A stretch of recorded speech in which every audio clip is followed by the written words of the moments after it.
Stylish design, ABS material, full lock drawer ও two in one facility সহ সুন্দর সুদৃঢ় বেঙ্গল আলমারি। পাশে আছে সুদৃঢ় মানুষদের। বেঙ্গল, আস্থা শতভাগ। দর্শক সবাইকে পবিত্র মাহে রমজানের শুভেচ্ছা। আমন্ত্রণ জানাচ্ছি বেঙ্গল প্লাস্টিক্স ইফতার প্রতিদিনে।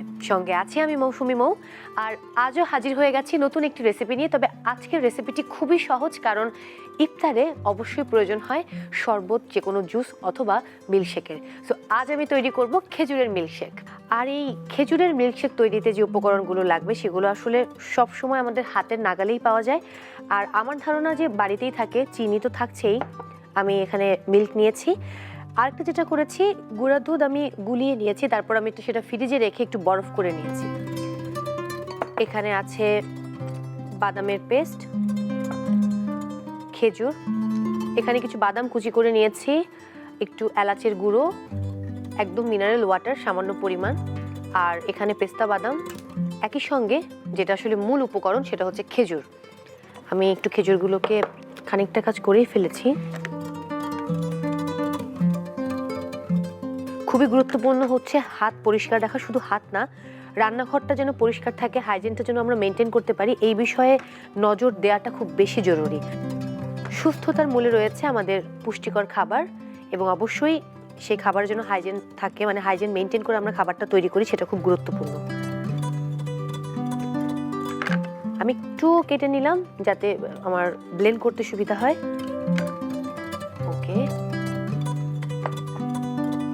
সো আমি এবারে ব্লেন্ড করব।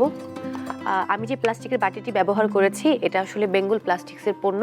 তবে সবচেয়ে গুরুত্বপূর্ণ বিষয় হচ্ছে, আমরা অনেকেই ভাবি যে প্লাস্টিক তো আসলে ব্যবহার করা ঠিক স্বাস্থ্যের জন্য উপকারী না, কিন্তু বেঙ্গল প্লাস্টিক এটার ব্যতিক্রম। কারণ বেঙ্গল প্লাস্টিক হচ্ছে ফুড গ্রেড প্লাস্টিক, একই সঙ্গে সেটা নন টক্সিক আর বিপিএ মুক্ত সম্পূর্ণরূপে। তো আমি একটু চিনি অ্যাড করব পরিমাণ মতো।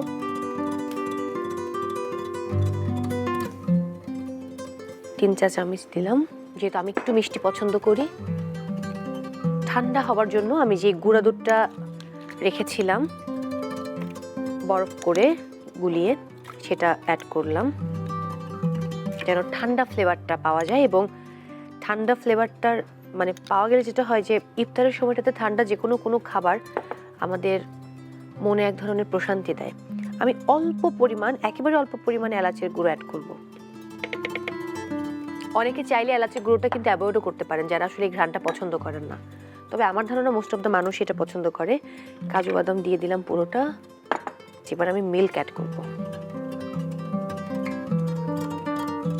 আমি পুরো মিল্কটা ব্যবহার করব না, খানিকটা দিলাম।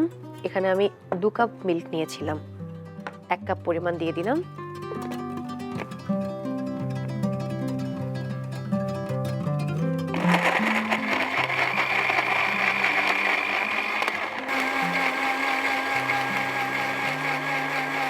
ব্লেন্ডের ব্যবহারের ক্ষেত্রে একটি জিনিস মাথায় রাখা খুবই জরুরি, তা হচ্ছে দীর্ঘক্ষণ এক নাগাড়ে ব্লেন্ড না করে একটু গ্যাপ দিয়ে করাটা খুবই দরকার। তাহলে কিন্তু ব্লেন্ডারও নষ্ট হয় না এবং ভালোভাবে পেস্টও হয়।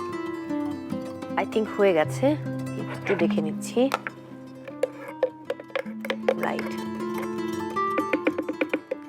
খুবই ঝটপট। সো এবার গার্নিশের জন্য আমি একটু গ্লাসটা ভিজিয়ে নিচ্ছি। যারা চিনি খেতে পছন্দ করেন, মানে আমার মতো, তারা কিন্তু একটু চিনি দিয়ে ভিজিয়ে নিতে পারেন। তাহলে যেটা হবে, গার্নিশও হলো, দেখতেও ভালো লাগলো। সো এবারে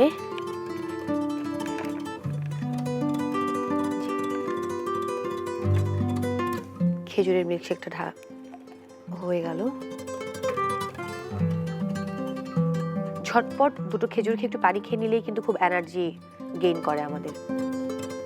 আর ইফতারে তো খেজুর মাস্ট, সেই সঙ্গে যদি এরকম একটু মিল্কশেক তৈরি করা যায় খেজুরের, তাহলে আর কোনো কথা নেই।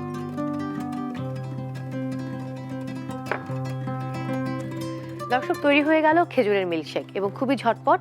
আসলে যারা অনেক এক্সপার্ট তারা তো অনেক রকম আইটেম তৈরি করে, কিন্তু আমি যেহেতু এক্সপার্ট নই, আমি রান্না করতে ভালোবাসি এবং খেতেও খুব ভালোবাসি, তাই ঝটপট আমার রেসিপি দিয়ে আমি আসলে যা কিছু একটা বানিয়ে ফেলি। দর্শক, আজকের মতো বিদায় নিতে হচ্ছে বেঙ্গল প্লাস্টিক্স ইফতার প্রতিদিন থেকে। আগামীকাল আবারও হাজির হব নতুন একটি রেসিপি নিয়ে। সে পর্যন্ত সবাই ভালো থাকুন, নিরাপদে থাকুন। Stylish design, ABS material, full lock drawer ও 2-in-1 ফ্যাসিলিটি সহ সুন্দর সুদৃঢ় বেঙ্গল আলমারি। পাশে আছে সুদৃঢ় মানুষদের। বেঙ্গল, আস্থা শতভাগ।